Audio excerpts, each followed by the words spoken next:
மேடையில் அமர்ந்திருக்கும் திரையுலக பெரியோர்களுக்கு என்னுடைய பணிவான காலை வணக்கம். மற்றும் இங்கே வருகை தந்திருக்கும் பத்திரிகை, தொலைக்காட்சி, ஊடக நண்பர்களுக்கு என்னுடைய வணக்கம். வெள்ளக்குதிரை நம்ம ட்ரெய்லரை பார்த்தோம், பாடலை பார்த்தோம். ரொம்ப அற்புதமாக இருந்தது. இன்றைய கதாநாயகன் மியூசிக் டைரக்டருக்கு என்னுடைய வாழ்த்துக்களை சொல்லிக்கிறேன்.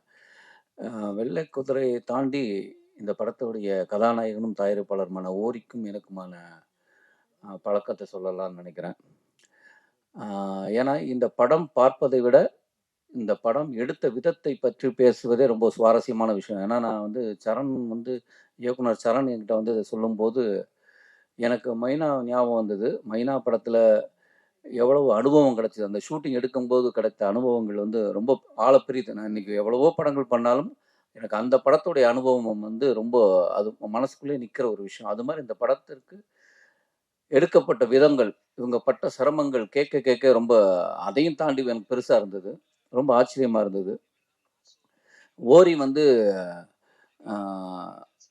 பரட்டை என்கிற அழகு சுந்தரம் தனுஷ் சார் படத்துல நான் நடிச்சிருந்தேன். அதுல அவனும் என் கூட நடிச்சான். அப்போதான் எங்க 2 பேருக்கு ஒரு பழக்கம் ஏற்பட்டது. எனக்கு கூத்துப்பட்டறை நடிகர்களை தாண்டி வெளி பழக்கங்கள் எதுவுமே கிடையாது. வெளியில நண்பர்களே கிடையாது. எனக்கு வெளியில இருக்க ஒரே நண்பர் ஓரி தான்.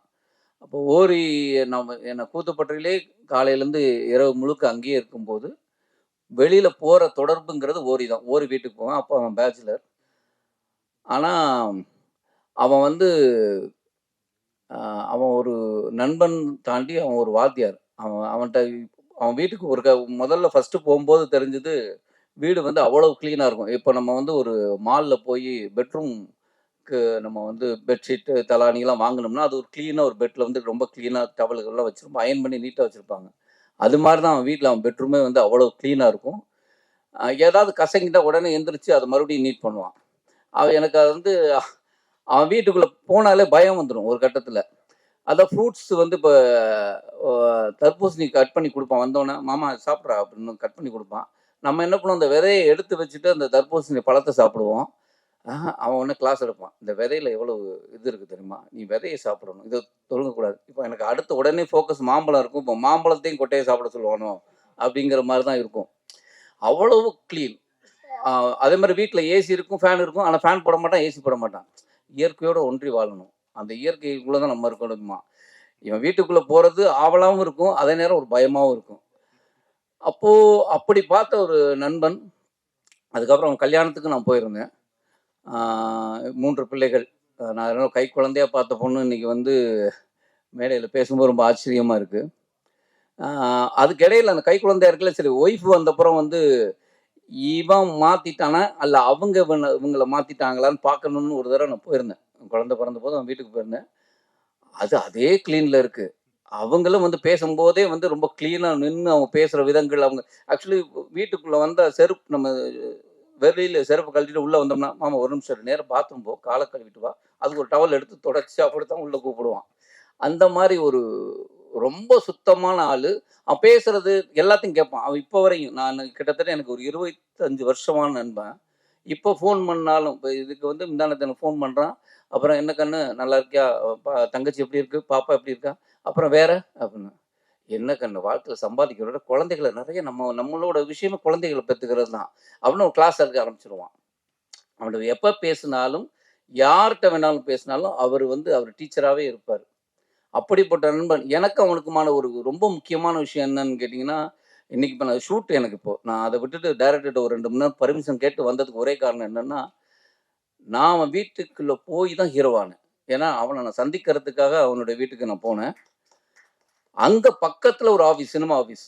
அங்க ஒரு இயக்குனர் தொட்டுப்பாரு பேரரசாருடைய அசிஸ்டன்ட் நந்து அங்க இருக்காரு. என்னை ஆல்ரெடி அவர் வேற ஒரு படம் பண்றதா இருந்தது. அப்போ நான் அவர் பார்த்துருக்கேன். இன்னும் இங்க அப்படின்னு. இல்லை சார், என் ஃப்ரெண்டு வீடு மேலே அப்படின்னு. அப்படியா, சரி நீங்கள் ஈவினிங் ஃப்ரீயா அப்படின்னு கூப்பிட்டாரு. ஃப்ரீ தான் வாங்க அப்படின்னு சொல்லி பேசி என்ன ஸ்கிரிப்டை கொடுத்தாரு. நான் ஹீரோவா அறிமுகமானதே இவன் வீட்டில் இருந்தான். அதனால எனக்கு அது ஓரி ரொம்ப நெருக்கமான ஒருத்தன். அதனால எனக்கு அவனுடைய நல்ல விஷயங்கள் எல்லாம் என்னுடைய பங்களிப்பு இருக்கணும், என்னுடைய ப்ரெசன்ஸ் இருக்கணுங்கிறது தான். அதனால தான் அவனுடைய திருமணத்துக்கு நான் ஷூட் பண்ணும்போதும் அங்கே போனேன். இதுக்கு நான் எப்படியாவது வந்துடுறேன். ஆனால் இன்னைக்கு தான் ஃபர்ஸ்ட் ஷூட்டிங் ஸ்டார்ட் பண்ணுறோம். நான் முதல் நாள் கேட்கும்போதே வந்து சார் காலைல ஒரு 2 மணி நேரம் பர்மிஷன் அவர்கிட்ட நான் சொல்கிறேன், எனக்கு ரொம்ப முக்கியமான விஷயம். ஆனால் அதனால நான் வந்து அவன் நான் போனா போதும் எனக்கு அது அவன் இல்லைனாலும் அவன் வருத்தப்பட மாட்டான். ஆனால் எனக்கு ஒரு ஆசை, நான் இன்னைக்கு இந்த இடத்துல இருக்கிறேன்னா என்னமோ தெரியல, நம்ம சொல்லுவோம்ல, ஒரு நீங்கள் வந்து ஒரு நல்ல விஷயம்னா கோயிலுக்கு போயிட்டு போ அப்படிங்கிற மாதிரி, நல்ல விஷயம் நடக்கணும்னா ஒரு நல்லவனை பார்த்துட்டு போ அப்படிங்கிற அப்படி ஒரு நல்லவன் தான் நான் பார்க்குற ஓரி. அதனால இந்த படம் கண்டிப்பாக அவனுக்கு ஒரு அங்கீகாரத்தையும் ஒரு ஒரு அதாவது படம் பேர் இவ்வளோ வாங்கிருச்சு, பேர் மட்டும் வாங்கிடக்கூடாது, பணமும் சேர்த்து வாங்கிடணும். அதுதான் என்னுடைய ஆசை. அது நிறைவேறும்னு நினைக்கிறேன். அப்புறம் இயக்குனர் சரண் வந்து எங்கள் வீட்டிலேருந்து வந்த மாதிரி தான். ஏன்னா என்னுடைய முதல் தயாரிப்பான குற்றமே தண்டனையில் மணிகண்டனுடைய அசிஸ்டண்ட். கிட்டத்தட்ட அந்த படம் 1 வருஷம் ஆகும்போது என்னுடைய அலுவலகத்திலே இருந்து வந்த ஒரு பையன். எனக்கு திடீர்னு அந்த படம் முடிஞ்சதுக்கப்புறம் நான் சரணை சந்திக்கவே இல்லை. திடீர்னு இவன் எனக்கு ஓரி வந்து சொல்கிறான், அப்படி ஒரு படம் ஒன்று பண்ணியிருக்கேன், நீ பார்க்குறியா அப்படின்னா. நான் ஒன்று ட்ரெய்லர் தான் அனுப்புகிறேன்னு. அப்படி வந்து எனக்கு சரண் வந்து பார்க்க, நீ என்ன பண்ண? நான் தான் சார் படத்தோட டைரக்டர் அப்படின்னா. எனக்கு இந்த ட்ரெய்லர் பார்த்தேன், பாடல் பார்த்தேன், இந்த கதையை பற்றி ஒரு அனுபவம் இருக்குது. நான் அந்த படத்தை விட்டுட்டு எனது விருதுகள் போயிடுச்சு. அவன் என்ன எடுப்பான்னு எனக்கும் தெரியும், இவன் என்னோட டேஸ்ட் என்னன்னு எனக்கு தெரியும்.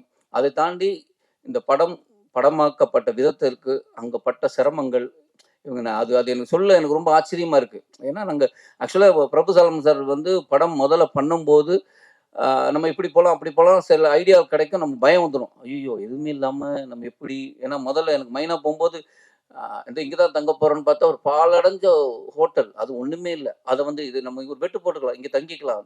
நானும் தம்பியன்னு இப்படி பார்க்குறோம். லொக்கேஷன் பார்க்கும்போது நாங்கள் போயிட்டோம் 2 பேரும், இங்கே தான் தங்க போகிறோமா, ஏன்னா அது கரப்பாம்பூச்சி ஓடுது அப்படி ஓடுது, ஏன்னா வேறு வழியெல்லாம் அங்கே இருந்து தான் பண்ணணும். சரி இப்படி தான் நினச்சா. ஆனால் எங்களுக்கு சௌரியம்லாம் நடந்தது. எங்களுக்கு சௌரியமாக நிறைய விஷயங்கள் அவங்க ஹெல்ப் பண்ணாங்க. நான் இப்போ இவங்க சொல்கிற அளவுக்குலாம் கஷ்டமே படலை, நான் கூடவே பார்த்துட்டேன். ஆனால் இந்த படத்திற்கு வந்து அவங்க பட்ட கஷ்டங்களை சொன்னாங்க. எனக்கு அவ்வளோ சுவாரஸ்யமாக இருந்து, எனக்கு அதையே இவங்க வச்சுருக்காங்களான்னு தெரியல, அது மேக்கிங் வீடியோ அதுவே ஒரு சுவாரஸ்யமான ஒரு விஷயமா இருக்கும்னு நான் நம்புகிறேன். ரொம்ப நன்றி. இந்த படம் வந்து கண்டிப்பாக ஒரு மிகப்பெரிய வெற்றி அடையுங்கிற எனக்கு ஒரு நம்பிக்கை இருக்குது. பத்திரிகைகளில் நிறைய ஸ்டேட்மெண்ட்ஸாக வந்துட்டே இருக்கு. கடந்து வந்துடுவோம், எல்லாத்தையும் கடந்து வந்துடுவோம். அதனால அதே எனர்ஜியோட இந்த படத்துக்கும் உங்களுடைய ஆதரவு வேணும். எல்லாத்தையும் கடந்து போகிறதா வாழ்க்கை. அண்ட் ஒரு இதுவும் அனுபவமும் ஒரு மாற்றத்தை கொண்டு வரும் நான் எதிர்பார்க்குறேன். அந்த மாற்றத்துக்கு நல்ல மாற்றமாக இருக்கும். அந்த சிக்கலுக்குள்ளே போவேனா, அந்த இஷ்யூக்குள்ளே போவேனா. ஆனால் பத்திரிகை நண்பர்கள் இல்லைன்னா திரைப்படங்கள் இல்லை. ஒரு சில விஷயங்களுக்காக நம்ம வந்து ஒட்டுமொத்த பத்திரிகையாளர்கள் நம்ம குறை சொல்ல முடியாது. ஒட்டுமொத்த பத்திரிகையும் இவ்வளோ ஆதரவாக நீங்கள் காலையில் வந்து ஒரு சனிக்கிழமை வந்து இந்த படத்துக்கு ஆதரவு பண்ணுறது தான் நீங்கள் செய்கிற அந்த மிகப்பெரிய சப்போர்ட்டாக நான் பார்க்குறேன். அண்ட் உங்களுடைய சப்போர்ட் தொடர்ந்து சிறு படங்களுக்கும் இருக்கணும், பெரிய படங்களுக்கும் இருக்கணும்னு கேட்டுக்கிறேன்.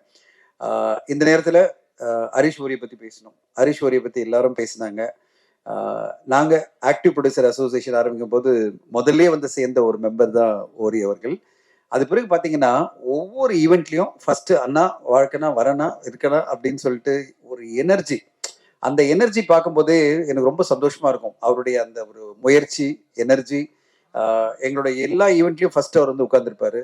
அவர் வந்து இதை தெரிஞ்சுக்கணும், இந்த விஷயத்தை பற்றி தெரிஞ்சுக்கணும், இந்த அசோசியேஷன் நடக்கிற விஷயங்களை தெரிஞ்சுக்கணும், ஏஜிஎம் நடந்தால் அதில் இருக்கணும் அப்படின்னு எல்லாத்துலேயுமே ஒரு ஹைலி இன்வால்வ்டு மனிதர்.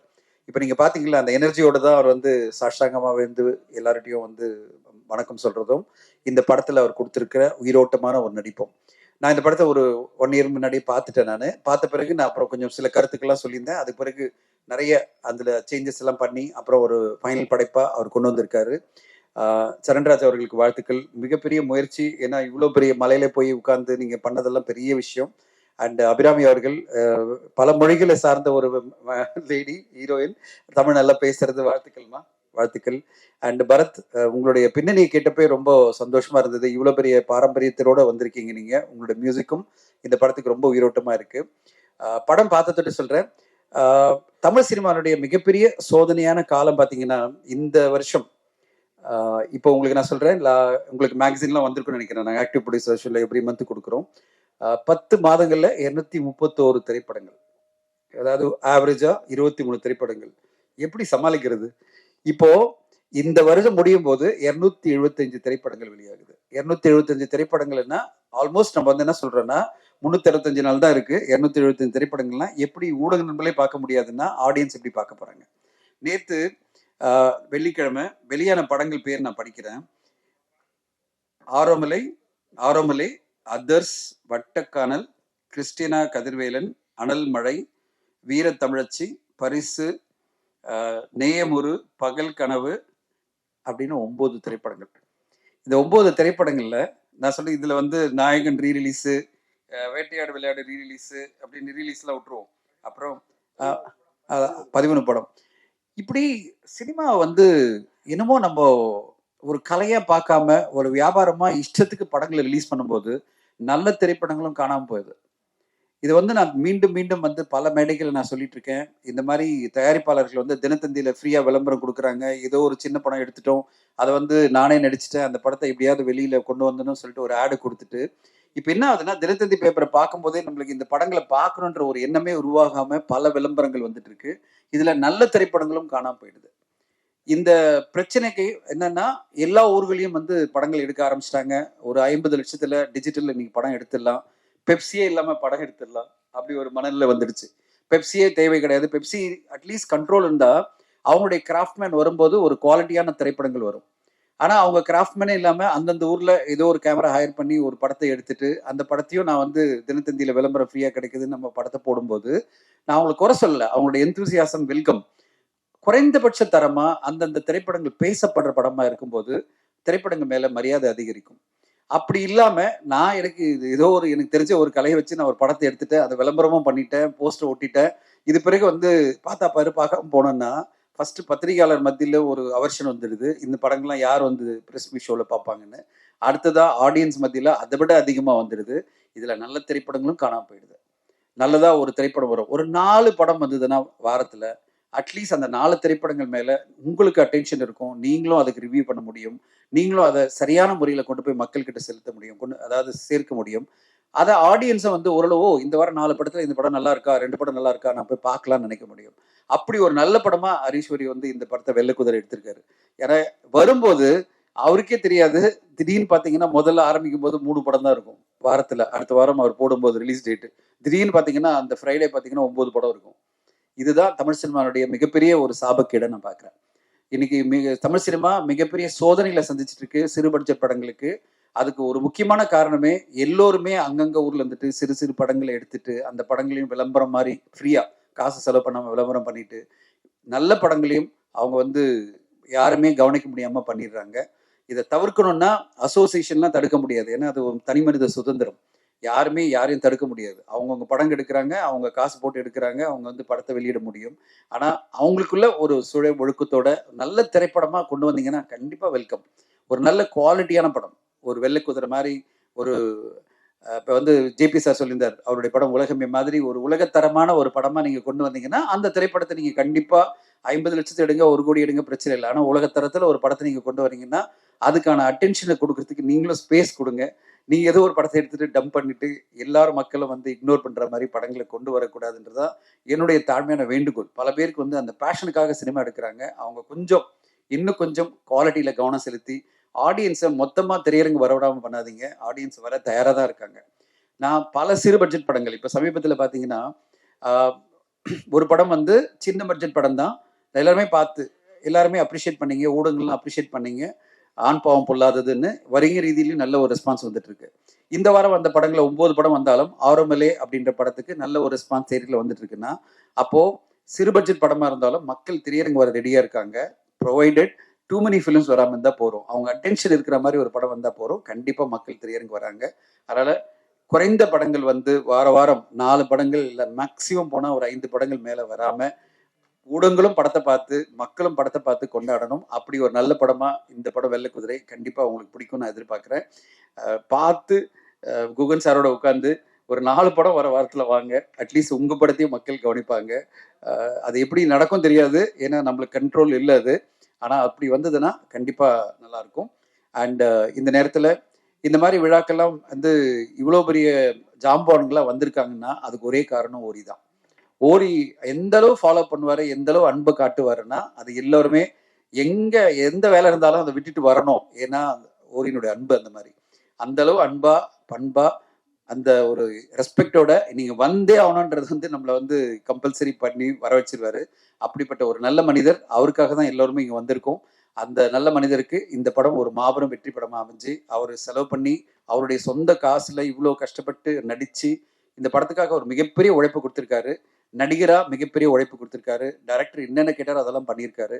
அவருடைய அந்த முயற்சிக்கு இந்த படம் பெரிய வெற்றி அடையணும். அந்த நேரத்துல ஒண்ணே ஒண்ணுதான். அந்த இதெல்லாம் சுண்ட காட்சி எல்லாம் காமிச்சீங்களே, அதெல்லாம் எப்படி காய்ச்சுனீங்க? அத வந்து கொஞ்சம் இங்க டிஸ்ட்ரிபியூட் பண்ணீங்கன்னா எல்லாருக்கும் அந்த படத்துல ஒரு ஒரு ஒரு சீன் காமிச்சிருப்பாங்கல்ல. அது என்னமோ என்னது? ரசம். அத அப்படியே டிஸ்ட்ரிபியூட் பண்ணியிருந்தீங்கன்னா, நாங்களும் ஏதோ குடிச்சிட்டு அங்க இருக்கா? இல்ல, இல்ல. அது பார்க்கும்போதே அப்படியே ஏதோ டேஸ்ட்டா இருக்கும் போல இருக்கே! அப்படின்னு நினைக்கிறேன். ஸோ அதையும் நீங்க இந்த டைம்ல சார் நான் அந்த படத்துல காமிச்ச அந்த ரசத்த பண்ணியிருக்கோம். இங்க சாப்பிடுங்கன்னு சொல்லியிருந்தா நாங்களும் சாப்பிட்டுருப்போம். பட் ரொம்ப அற்புதமான காட்சிகள் அந்த மாரி இருக்கு. உயிரோட்டமான காட்சிகள், அற்புதமான ஒரு உழைப்பு எல்லாம் சேர்ந்து தான் வெள்ளை குதிரை படம் வருது. இந்த படம் வெற்றி அடையணும்னு வாழ்த்துறேன். நன்றி, வணக்கம். வெள்ளை குதிரை திரைப்படத்தினுடைய இசை வெளியீட்டு விழாவுக்கு வந்திருக்கோம். மரியாதைக்குரிய பத்திரிகையாளர் நண்பர்கள் மற்றும் அனைத்து டிவி நண்பர்கள் மற்றும் முன்னால் உட்கார்ந்துருக்க சிறப்பு அழைப்பாளர்கள் எல்லாத்துக்கும் என்னுடைய பணிவான வணக்கம் தெரிவிச்சுக்கிறேன். அதே மாதிரி மேடையில் கூடிய என்னுடைய மரியாதைக்குரிய சகபாடிகள் எல்லாத்துக்கும்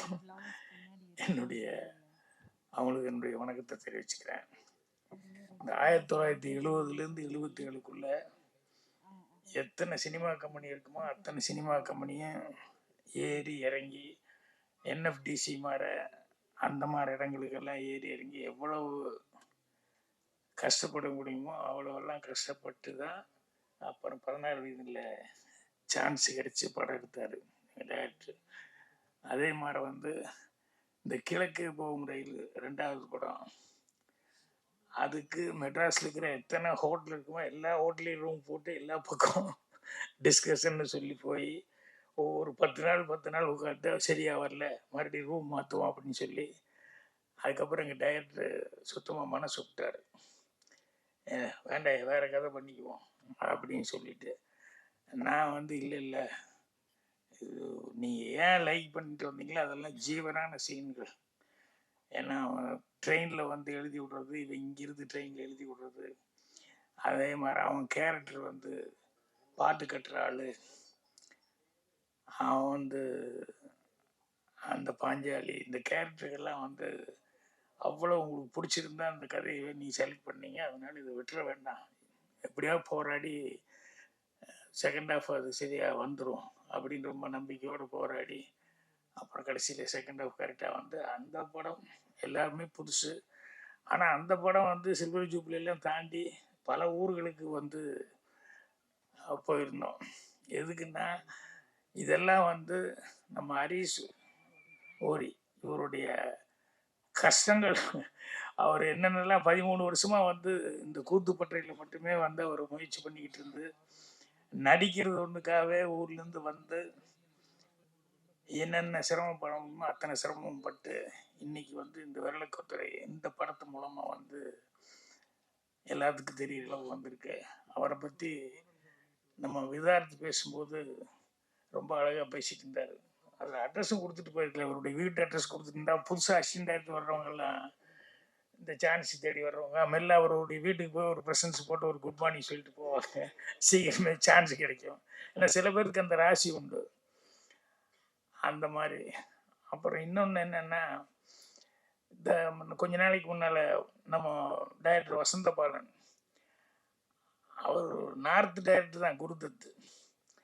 ஆனால் அவருக்கு வசந்த பாலன் அவர் ஒரு மலர் போட்டு இங்கே அவருடைய நண்பர்கள் எல்லாம் சேர்ந்து ஒரு விழா நடத்தினாங்க. ஏன்னா அவரோட நல்ல டைரக்டர் அப்படின்னு சொல்லி அதில் போய் நான் கலந்துக்கும் போது தான் எனக்கு அந்த குருதத்து அவருடைய ஹிஸ்ட்ரி, அதுக்கப்புறம் சத்யஜித் ரே, மிருனாள் சென், இந்த மாதிரி டைரக்டர்ஸ் எல்லாருமே அவங்களுடைய படங்களை பற்றி அதெல்லாம் சொல்லும்போது தான் இதெல்லாம் நம்ம மிஸ் பண்ணிட்டோமே, இனிமேலாவது பார்க்கணும் அப்படின்னு சொல்லிட்டு. ஆனால் கேள்விப்பட்டுகிட்டே இருந்த மொழியே அவங்க கதைகளை பற்றி சொல்லுவாங்க ஒழிய அதிகமாக உள்ளே போய் ரொம்ப அவங்கெல்லாம் இன்வால்வ் ஆகி பேசுன அளவுக்கு நம்ம பார்க்கலையே அப்படின்னு சொல்லிட்டு அது மேலே ஒரு சின்ன பிடித்தமே வந்தது. அது மாதிரி வந்து இந்த ஓரி 13 வருஷம் இந்த கூத்துப்பட்றையில் போய் இத்தனை வருஷம் கஷ்டப்பட்டுருக்காங்க போது, அட அதையும் கொஞ்சம் நம்ம பார்க்கணும், அந்த கூத்துப்பற்றை என்ன அப்படிங்கிறது அப்படின்னு. அவர் எவ்வளோ தூரம் கஷ்டப்பட்டிருக்காருன்னு கூத்துப்பட்றையில் நானும் செல்வமணி சிரிச்சுக்கிட்டு, அவர் வந்து இங்கே சாஷ்டாங்கமாக விழுந்தார். ஓ இப்படியெல்லாம் ட்ரைனிங் கொடுக்குறாங்களா அப்படின்னு சொல்லி. அது சரி, இருந்தாலும் இந்த அளவுக்கு சாஷ்டாங்கமா அப்படிங்கிறது எனக்கு தெரிஞ்ச பெரிய நன்றிங்கிறது வந்து நம்ம ஏவிஎம் சரவணன் சார் தான் நல்லா அப்படி, அதுதான் எல்லாருக்கும் ஃபேமஸ். அதுக்கு அடுத்தபடியாக உங்களுக்கு தான் இவ்வளோ பெரிய இது. அதனால் அவர் இதாக சொல்லிட்டு போனதுலேயே நிறைய விஷயங்கள் அவர் சொன்னார். உங்களுடைய கேரக்டர் என்ன, உங்களுக்கு நீட்டாக இருக்கிறது பிடிக்கும் அப்படி இப்படிங்கிற மாதிரி. அதெல்லாம் வந்து பெரிய ப்ளஸ் பாயிண்ட்டு. உங்களுக்கு வந்து அது வந்து எல்லா விதத்துலையும் இனிமேல் வந்து ஹெல்ப்பாக இருக்க போகுது. அதுக்கு என்னுடைய வாழ்த்துக்களை வந்து தெரிவிச்சுக்கிறேன். ஏன்னா அந்த இடத்துக்கு போகிறதுக்கு வந்து ரூட்டே இல்லை இவங்க போன காலத்தில். ஆனால் அந்த 13 கிலோமீட்டர் வந்து கிட்டத்தட்ட ஒரு 5-6 தடவை ஏறி இறங்கியிருக்காங்க. கேமராமேன்லேருந்து எல்லாருமே, டைரக்டர்லேருந்து எல்லாருமே ஏறி இறங்கியிருக்காங்க. ஸோ அந்த அளவுக்கு சிரத்தை எடுத்துகிட்டு, ஏன்னா இந்த திங்ஸ் எல்லாம் எடுத்துகிட்டு போகிறது, ட்ராலி ட்ராக்கு இதெல்லாம் வேணும் அப்படின்னா தூக்கிட்டு போகிறதுங்கிறது வந்து ஆளுகளை வச்சு அதை வச்சு இதை வச்சுன்னு எடுத்துகிட்டு போகிறதுங்கிறது ஒரு சலிப்பான விஷயமாகி போகும். ஆனால் வந்து கண்டிப்பாக அங்கே தான் எடுக்கணும் அப்படின்னு சொல்லி அந்த லொக்கேஷன் வந்து வேணும், அது நேச்சுரலாக நல்லா இருக்கும் அப்படின்னு சொல்லிட்டு அவ்வளோ தூரம் முயற்சி பண்ணி பண்ணது அப்படிங்கிறது பெரிய விஷயம். அது அவ்வளோ தடவை வந்து போய் அப்புறம் 48 நாளைக்கு மேலே கஷ்டப்பட்டு அந்த படத்தை வந்து எடுத்திருக்காங்க. அது அந்த ஊரில் இருக்கிறவங்களையும் நிறைய பேர் அவங்கள மட்டுமே வச்சுக்கிட்டு, நம்ம ஊரில் ஒன்று பாருங்கள், எப்பவுமே சாமி நம்மளை காப்பாற்றுன்னு நினச்சிட்டு சொல்லிட்டு இருப்போம். ஆனால் உண்மையில் நம்ம தான் சாமியை காப்பாற்றிட்டு இருக்கோம். இருக்கிறதே அங்கே 30-40 வீடு தான் அப்படின்னாங்க. ஆனால் அவ்வளவு கஷ்டமான ஒரு இடத்துல வந்து ஒரு கோயில் ஒன்று எவ்வளோ பிரமாதமாக கட்டியிருக்காங்க பாருங்க, ஹில்லு மேலே எப்படி செலவு பண்ணி கட்டியிருக்காங்க பாருங்க. அதனால் நம்ம தான் சாமியை காப்பாற்றிட்டு இருக்கோம். உங்களையும் சாமி கண்டிப்பாக காப்பாற்றுவார் இந்த படத்துலேருந்து. அதே மாதிரி டைரக்டர், எங்கள் டைரக்டரோட நாங்கள் வந்து டெல்லிக்கு போனப்போ ஃபெஸ்டிவலில் அந்த நானும் ஜூரியாக இருந்தேன், எங்கள் டைரக்டர் தான் ஹெட்டாக இருந்து படங்கள் எல்லாம் பார்த்து செலக்ட் பண்ணோம். அப்போ எதோ படங்கள்லாம் வந்துட்டுருக்கு, கரெக்டான தமிழ் படம் வந்து வரல. எங்களுக்கு ஒரே அப்செட்டு. டெய்லி போய் பார்க்குறோம், அதை பற்றி அந்த ஊருக்காரங்க அவங்க எல்லாம் பேசுகிறாங்க, பிடிக்கிறாங்க, நாங்கள் பேய் மொழி முடிச்சுட்டு உட்காந்துருக்கோம். கடைசி லாஸ்ட் டைமில் வந்து காக்கா முட்டை அப்படின்னு ஒரு படம் போட்டோம். அப்பா எங்களுக்கெல்லாம் அவ்வளோ ஒரு நிம்மதி. என்னன்னா நாங்கள் பார்த்த படத்தை எல்லாம் சிறப்பான படங்கள் வந்தது, ஆனால் அதையெல்லாம் தாண்டுற அளவுக்கு ரொம்ப நம்பிக்கை கொடுத்த படம் வந்து இந்த காக்கா முட்டை. அதை பார்த்து இனிமேல் எங்கள் எல்லாருமே நாங்கள் பூரா அவார்டு வாங்கி தமிழ்நாடே கொண்டாடுற அளவுக்கு எங்களுக்கு அவ்வளோ ஒரு பெரிய சந்தோஷமா இருந்தது. அந்த காக்கா முட்டை படத்தினுடைய உதவியை கொண்டார் அவர். ஸோ எந்த மாதிரி ஒரு டைரக்டர் எந்த மாதிரி இடத்துக்கு வந்திருக்காரு அப்படிங்கிறது இங்கே வந்து 2 முகங்களை பற்றி அழகாக சொன்னார். ஒரு பத்திரிகையாளர் முகம்னு ஒன்று சொன்னார், இன்னொரு முகம்னு சொன்னார். அதில் அவருடைய முகம் ரொம்ப நல்லா தெரிஞ்சது. அதே மாதிரி இருக்கிற டெக்னீஷியன்ஸு, அவங்க கோல்டு மெடல் வாங்கினவர், அவர் வந்து சான்ஸ் கிடைக்குமா அப்படின்னு சொல்லிட்டு கோல்டு மெடல் படிச்சுட்டு இப்படி வந்து யோசனை பண்ணிருக்காரு. கேமராமேன் இவங்கெல்லாம் கஷ்டப்பட்டுருக்காங்க. கண்டிப்பாக அவங்களுக்கு எல்லாத்துக்குமே ஒரு நல்ல எதிர்காலம் இருக்குது. அப்புறம் இவங்களை பற்றி விசாரித்தேன். அவங்க மராட்டி அம்மா, அப்புறம் பார்த்தா ஆனால் டாக்டரு, அப்பா வந்து கர்நாடிக்கு டீச்சர் நினைக்கிறேன், அவர் வந்து மலையாளி. அப்புறம் இவங்க பிறந்து வளர்ந்ததெல்லாம் பாண்டிச்சேரி, ஆனால் பேர் அபிராமி. இவ்வளவும் எல்லாம் இருந்து கடைசியில் சுத்தமாக தமிழ் பேசுனாங்க. அதுதான் ரொம்ப ஆச்சரியமாக இருந்தது. இந்த மாதிரி இதில் அவங்க கேரக்டரை பற்றி அவங்க அழகாக சொன்னாங்க. ரொம்ப அவங்களுக்கு பிடிச்சிருந்தது அப்படின்னு சொல்லிட்டு. ஸோ இந்த படத்துக்கு வந்து மெயினாக சிவா பேசும்போது சொன்னார், ஏதாவது சின்ன படங்களுக்கெல்லாம் நான் வந்து பண்ணேன், நான் வந்து இவ்வளோதான் ஃபங்க்ஷனுக்கு வர்றேன் அவ்வளோதான். ஆனால் ஆக்சுவலாக பார்த்தா செல்வமணிலேருந்து தனஞ்சனிலேருந்து சிவாலேருந்து உதயகுமார் இவங்க எல்லாமே பேரரசு எல்லாமே இதை தாண்டி அந்த சின்ன படங்களை எப்படியா கொண்டு வரணும் அப்படிங்கிற முயற்சி இருக்கு பாருங்க. அதுதான் அவங்களுக்கு டெய்லி வேலையாகவே இருந்துட்டு இருக்கு. ஸோ ஏதாவது ஒரு படங்கள் இப்படி வந்துக்கிட்டே இருக்கு அந்த படத்தை. அதில் ஜேபி பேசும்போது சொன்னார், குகன் அவர்களுக்கு வந்து நன்றி சொல்லி சொன்னார். உண்மையிலே இவங்க தான் கை கொடுக்கும் தெய்வம். இந்த மாதிரி சின்ன படங்களுக்கு எல்லாம் வந்து இது ஏன்னா அவ்வளோ சீக்கிரம் பெரிய படங்களுக்கு உடனே கிடைச்சிடும். இது எப்பவுமே சொல்லிட்டு இப்போ சின்ன படங்களுக்கு தேட்டர் கிடைக்கலன்னு நான் இப்போ கூட செல்வம் பண்ணிட்டு சொல்லிட்டு இருந்தேன். ரொம்ப காலமாக இதையே சொல்லிட்டு இருக்கோம் ஒழிய ஒரு சட்டம் வரலன்னா அப்போ அவர் செய்தி சொன்னார். டாக்டர் கலைஞர் அவர்கள் இருக்கும்போது சட்டம் போட்டிருந்தார், கண்டிப்பாக ஒரு சின்ன ஒரு தேட்டராவது கொடுக்கணும் அப்படின்னு சொல்லிட்டு. ஏன்னா நான் மலேசியால எல்லாம் அந்த சட்டம் இருக்கு, கண்டிப்பாக அவன் ஊர் படத்துக்கு வந்து கண்டிப்பாக ஃபர்ஸ்ட் கம்பல்சரியாக கொடுக்கணும் அப்படின்னு சொல்லி சட்டம் இருக்கு. அந்த மாதிரி சின்ன படத்துக்கெல்லாம் கண்டிப்பாக தேட்டர் கொடுக்கணும் அப்படிங்கிறது வந்து கலைஞர் சட்டம் கொண்டு வந்தார். அது இப்போ இல்லாமல் போயிடுச்சு அப்படின்னு.